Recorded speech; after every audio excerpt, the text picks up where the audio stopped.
Welcome back to Through the Bible in 365. This is day 24. We're looking at Genesis chapter 35 through 37. You'll have to bear with me because we're going to get into a lot of names today, looking at the descendants of Esau. So we will butcher some as we make our way through, but we will do our best. And so give me as much grace as you can as we look at Genesis 35 through 37. So we'll get into the story of Joseph at the end, or begin to do that as we wind down Jacob and Esau together. So, chapter 35. Then God said to Jacob, "Arise, go up to Bethel, and dwell there, and make an altar there to God, who appeared to you when you fled from the face of Esau, your brother." And Jacob said to his household and to all who were with him, "Put away the foreign gods that are among you. Purify yourselves, and change your garments. Then let us arise and go to Bethel. And I will make an altar there to God, who answered me in the day of my distress, and has been with me in the way which I have gone." So they gave Jacob all the foreign gods which were in their hands, and the earrings which were in their ears, and Jacob hid them under the terebinth tree which was by Shechem. And they journeyed, and the terror of God was upon the cities that were all around them, and they did not pursue the sons of Jacob. So Jacob came to Luz, that is Bethel, which is in the land of Canaan, he and all the people who were with him, and he built an altar there and called the place El Bethel, because there God appeared to him when he fled from the face of his brother. Now Deborah, Rebekah's nurse died, and she was buried below Bethel under the terebinth tree. So the name of the place was called Alon Bakuth. Then God appeared to Jacob again when he came from Padan Aram, and blessed him. And God said to him, "Your name is Jacob. Your name shall not be called Jacob any more, but Israel shall be your name." So he called his name Israel. Also God said to him, "I am God Almighty. Be fruitful and multiply.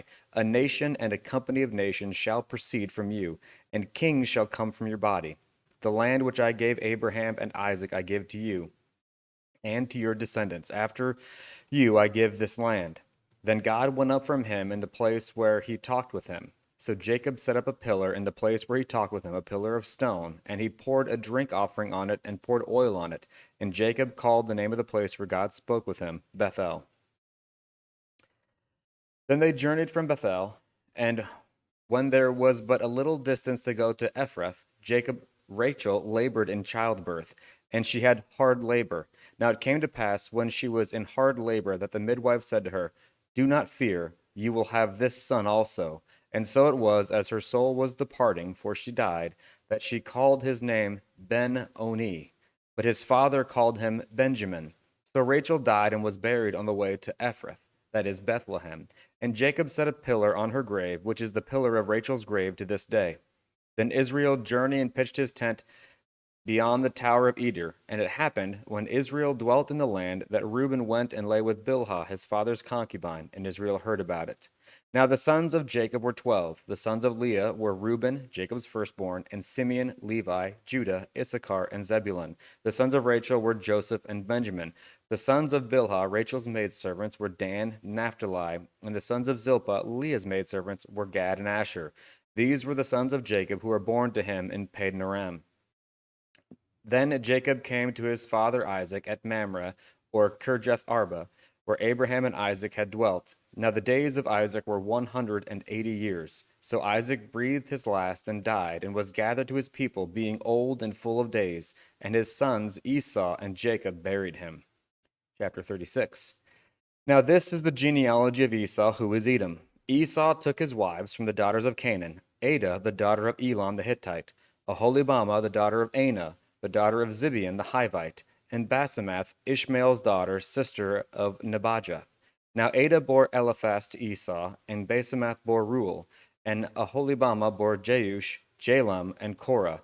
These were the sons of Esau, who were born to him in the land of Canaan. Then Esau took his wives, his sons, his daughters, and all the persons of his household, his cattle, and all his animals, and all his goods which he had gained in the land of Canaan, and he went to a country away from the presence of his brother Jacob, for their possessions were too great for them to dwell together, and the land where they were strangers could not support them because of their livestock. So Esau dwelt in Mount Seir.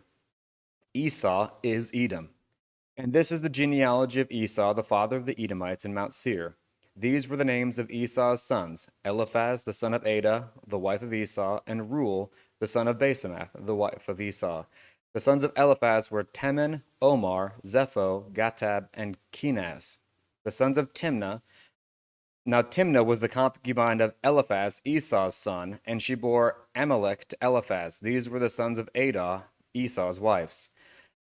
These were the sons of Reuel: Nahath, Zerah, Shammah, and Mizah. These were the sons of Basemath, Esau's wife. These were the sons of Aholibamah, Esau's wife, the daughter of Anna, the daughter of Zibeon, and she bore to Esau Jeush, Jalam, and Korah. These were the chiefs of the sons of Esau. The sons of Eliphaz, the firstborn of Esau, were Chief Taman, Chief Omar, Chief Zepho, Chief Kenaz, Chief Korah, Chief Gatam, and Chief Amalek. These were the chiefs of Eliphaz in the land of Edom. They were the sons of Adah.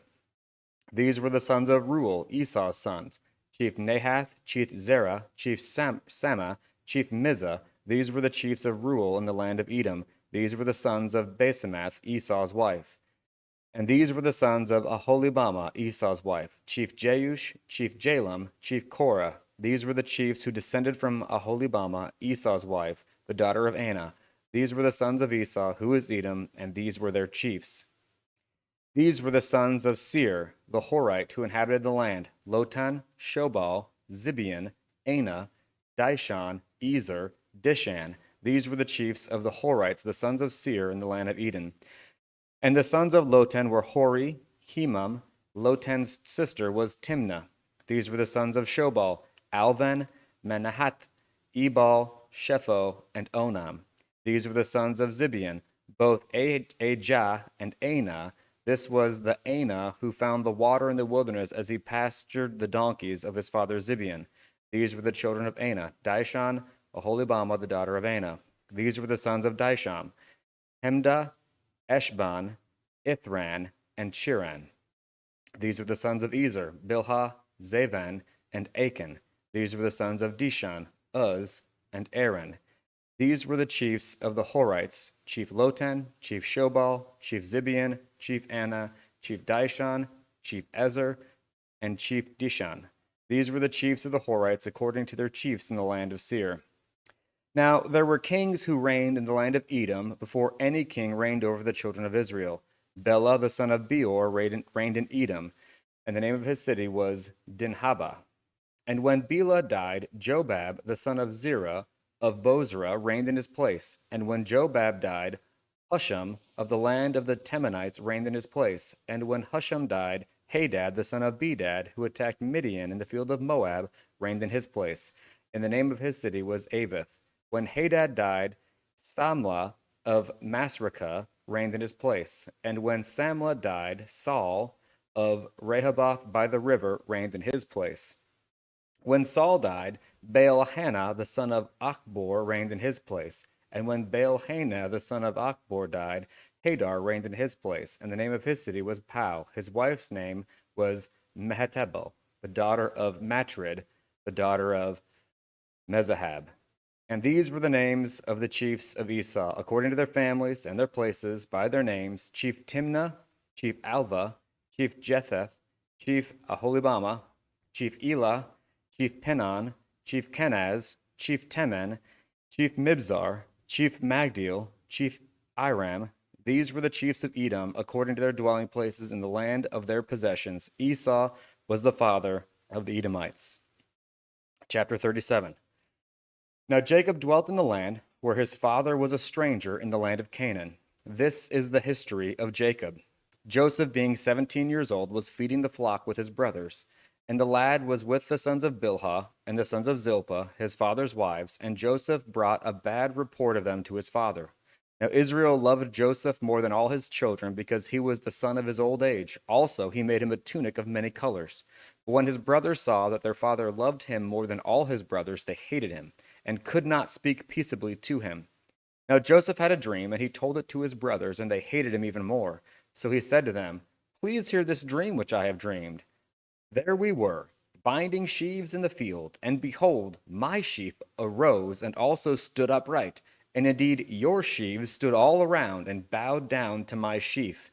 And his brothers said to him, "Shall you indeed reign over us? Or shall you indeed have dominion over us? So they hated him even more for his dreams and for his words. Then he dreamed still another dream, and told it to his brothers, and said, Look, I have dreamed another dream, and this time the sun, the moon, and even the stars bowed down to me. So he told it to his father and his brothers, and his father rebuked him and said to him, What is this dream that you have dreamed? Shall your mother and I and your brothers indeed come to bow down to the earth before you? And his brothers envied him, but his father kept the matter in mind. Then his brothers went to feed their father's flock in Shechem. And Israel said to Joseph, Are not your brothers feeding the flock in Shechem? Come, I'll send you to them. So he said to him, Here I am. Then he said, Please go and see if it is well with your brothers and well with the flocks, and bring back word to me. So he sent him out of the valley of Hebron, and he went to Shechem. Now a certain man found him, and there he was wandering in the field, and the man asked him, saying, What are you seeking? So he said, I'm seeking my brothers. Please tell me where they are feeding their flocks. And he said, They have departed from here, for I heard them say, Let's go to Dothan. So Joseph went after his brothers and found them in Dothan. Now, when they saw him afar off, even before he came near to them, they conspired against him to kill him. Then they said to one another, Look, the dreamer is coming. Come, therefore, let us now kill him and cast him into some pit. And we shall say, Some wild beast has devoured him. We shall see what will become of his dreams. But Reuben heard it, and he delivered him out of their hands. And he said, Let us not kill him. And Reuben said to them, Shed no blood, but cast him into this pit, which is in the wilderness, and do not lay a hand on him, that he might deliver him out of their hands and bring him back to his father. And so it came to pass, when Joseph had come to his brothers, that they stripped Joseph of his tunic, the tunic of many colors that was on him.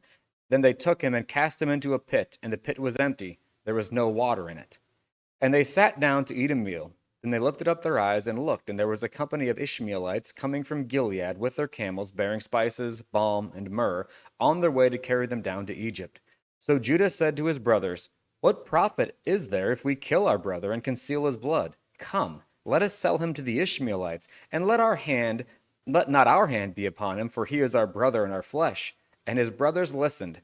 Then the Midianite traders passed by. So the brothers pulled Joseph up and lifted him out of the pit and sold him to the Ishmaelites for 20 shekels of silver, and they took Joseph to Egypt. Then Reuben returned to the pit, and indeed Joseph was not in the pit, and he tore his clothes. And he returned to his brothers and said, The lad is no more, and I, where shall I go? So they took Joseph's tunic, killed the kid of the goats, and dipped the tunic in the blood. Then they set the tunic of many colors, and they brought it to their father and said, We have found this. Do you know whether it is your son's tunic or not? And he recognized it and said, It is my son's tunic. A wild beast has devoured him. Without doubt, Joseph is torn to pieces. Then Jacob tore his clothes, put sackcloth on his waist, and mourned for his son many days. And all his sons and all his daughters arose to comfort him, but he refused to be comforted, for he said, For I shall go down into the grave to my son in mourning. Thus his father wept for him. Now the Midianites had sold him in Egypt to Potiphar, an officer of Pharaoh and a captain of the guard.